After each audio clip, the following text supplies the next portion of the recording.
Hi, I'm Steve Adubato. This is the New Jersey Performing Arts Center, the beautiful NJPAC in Newark, New Jersey. We're honored to be joined by Julia Scotti. Hello. A comedian from Fairview, New Jersey, originally? Originally. Yeah? Now I live down the shore. Now you live down the shore? Yeah. How long have you been at this comedy business? I started May 31st, 1980 at the Jade Fountain restaurant in Paramus. The Jade. Remember the Jade Fountain? Place. Oh my God. That was the very first Jersey gig for comedians. There wasn't anything before that. But hold on. When you performed there, Yeah. were you Julia Scotti? No, I was I was actually Rick Scotti back then. You were Rick Scotti. Rick Scotti, yeah. I'm transgendered. There was Rick Scotti for 20 years of my career. And you were funny then, you're funny now? Yeah, but I'm funnier now, I think. What makes you think you're funnier as you transitioned or through? What makes you think you're funnier? When I was Rick, I was headlining all over the world. Not all over the world. Come on, Julia. You headlined. You know. I asked around. You headlined. Go ahead. I did. And then when I took the 10 years off and came back, and I wanted to. I think the two things I wanted to accomplish as Julia was I wanted to be fearless up there, and honest, which I wasn't as Rick. I was always sort of looking over my shoulder that somebody might figure out something was wrong with me, quote wrong, Really? Yeah. Let me ask you this: just Jersey, Italian, Northern New Jersey. Some correlation between that and something's wrong with me because we're a bit provincial, let's just say. And Catholic. I was. I forgot. The other thing we have in common. Is there something about that whole milieu? It's just this massive amount of guilt. Are you trying to say we're not open-minded people? And we're not worthy to anything, for anything. That was it. I mean, you know the area I grew up in. Just a little bit. Can you imagine coming out to anybody in there? No. No. It's like no. You learn to, if you're not tough, pretend to be tough. Just so people wouldn't, kill you. Isn't that fun? And that's no joke. Yeah. No, I know. No joke. Wow. Back in the day is an expression to some. For you, it's very real. So this is so interesting. But by the way, talk about funny. One of the top 5 transgendered comedians 2013 says some people. Who said that, by the way? Advocate magazine said that. When you think back then there was only 6 transgender comedians in the whole country, that's pretty good. No, come on. No, there was a lot. There's actually a lot of us. And here's the thing. You were influenced, when I was reading about your background, you were influenced by Lou Costello. Yeah, when I was a little kid, I went to number 3 public school for kindergarten on Cliff Street in Fairview, right? So I used to have to walk past the Vesuvius Bakery every day. And I'm walking this smell of cannoli and the sfogliatella, Sfogliatella, no one else knows what sfogliatella is. Right. It's illegal in most states, but go ahead. What's so good. So I'm walking past the window and I look in the window and there's a picture of Abbott and Costello. And then it's signed. And I'm like, oh my God, I knew he was from Paterson. New Jersey. This is Brush with Fame. I'm 5 years old, what do I know? And and I loved his comedy because it came from a difficult childhood and he had that sadness about him and he made, you felt for him. Right. But you still laughed with him. You connected. Yeah, emotionally. Yeah. When did you know you were funny? Probably when I was I started doing like Lou Costello stuff. I just, like in grammar school, I go, that kind of thing. And kids would laugh. It was stupid, but when you get that cause and effect and you feel good and it takes the pain away from what's going on at home, you suddenly start to make those connections. You start finding things to be funny and you eventually evolve, into a comic. But you do the comedy for a lot of years. Yeah. And then you go into teaching. Yeah, natural progression. Yeah, what's up with that? I had hit 40 at that point, and it just wasn't happening. Right. And I just said, I'm done. I'm sorry, 48, not 40. I just wasn't going to be famous. A lot of my friends had gone on to be, superstars in comedy, and here I'm languishing, And I said, it's time to make a change and, have something to fall back on. Remember Teaching. That? Yeah, and I loved kids, and I loved teaching, the idea of teaching. And so I went back to college, and I graduated top of my class. I became 6th grade language arts teacher. Where? In Freehold Borough. Freehold Borough. Springsteen's hometown. That's right. Yeah. What did you love about teaching?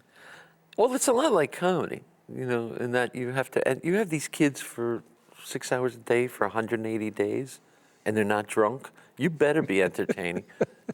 You better find stuff for them to be engaged in every single day. So it was a challenge, but I love my kids. But here's the thing, you teach, you love it, they love you, you're good at it, and someone dares you to go back into comedy? They didn't dare me. I had left teaching already. I wasn't enamored with the administrative end of. Why don't we just call it the system? The system. It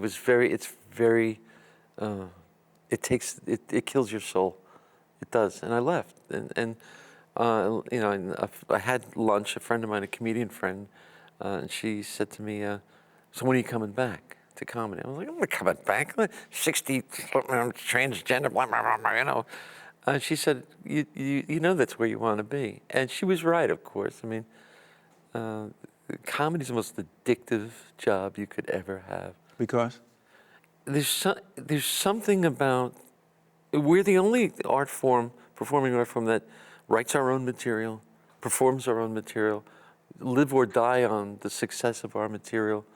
There's no one else out there with us. No net?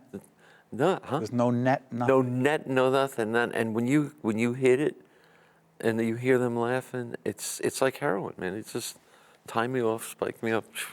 That's it? Yeah, it's all over. I mean, you can't ever quit. So America's Got Talent. Yeah. When does it happen and how? Right around this time in 2015, right last October, we got an email from them. They had seen my website. Just Okay, go check ahead. it out. They look at your website, America's Got Talent. Go ahead. So they said, "Would you like to audition for the show?" And I said to my manager, I said, "I don't know." She goes, "Are you insane?" She goes, "The worst that could happen is you don't get it." What do you have to lose? Exactly. So we go up to City College in Queens Saturday morning. There's thousands of people out there already lined up. I had an appointment audition, so I didn't have to wait. But I still had to go in front of 90 seconds, and I'm standing opposite a guy just by himself, on a stage. And while I'm doing my audition, his head's down like this, and he's writing stuff. So I finished the audition, and he still got his head. And he goes, "Thank you. Could you hang around for a couple of minutes like that?" And I said, "Yeah, all right." I go stand over there. He sends me into another room, and I auditioned for the executive producers of the show. They send me into a third room, and they start interviewing me, do an intake.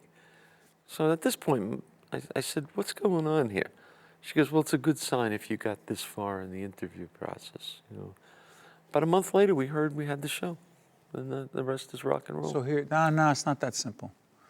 You are on the show, and on the first episode, what are you laughing about? You know what you did. You know what you did. I know what I did. I'm hanging my head in shame. No, not in shame. What did you do? There were two things I did. I dropped the F-bomb on national Yes, you television. did drop the F-bomb, but what's the other thing you did? And I also came out as transgender in front of the entire country, 13 million people. Why, and what was the reaction? Why? They left it up to me. I didn't have to. But transgender folk have a tough time in this country, and they have a 41% suicide attempt rate. There's not a whole lot they can look up to. There's a whole lot of people they looked up to, and a lot of kids. And that weighs heavily on me. And I felt like I had an opportunity to just say, "Hey, I made you laugh, and this is who I am." If you notice, I didn't come out until after I did my set. Yep. And I wanted to be judged on the comedy alone. And once I said it, and the audience connected with it, the whole place stood up. And there was that theater, we were in Pasadena for that one. I think it was like 2,500 people in that theater. You saw what happened. I just broke down. What were you feeling? A sense, a great relief, a feeling that I had finally arrived after 35 years of comedy. I finally made it to network television. A feeling that these people were accepting me despite the fact that Despite? Well, there's a lot of. Was it even relevant to them? That's the thing. It's not relevant to them, but they'll be the first to jump on and go, "What are you, a freak? Some kind of freak? What's the matter with you? You freak?" They weren't. They didn't. They didn't, and now because of that, the entire country is really. I've gotten emails from all over the world, from people in support of people who are trans, people who have kids who are trans. Yeah, and now I think I got one piece of hate mail. Ignore it. So, and I know I'm not telling you anything you don't need to know. The minute we have left, what impact do you think you had in that moment? I think that's starting to unfold now. You know, every time I go out on a gig now, somebody will come up and say something to me. So I think it's an ongoing story. Could you imagine if you ignored your friend's advice? You said, "Nah, I'm not going to do this." Yeah, I So can't. what's the moral? You know, shut up and go do it. Take a shot. Take a shot at anything, you know. Whatever it is. Follow your bliss. Julia, thank you so much. Thank you so much. This was a pleasure. Yeah. I really enjoyed it.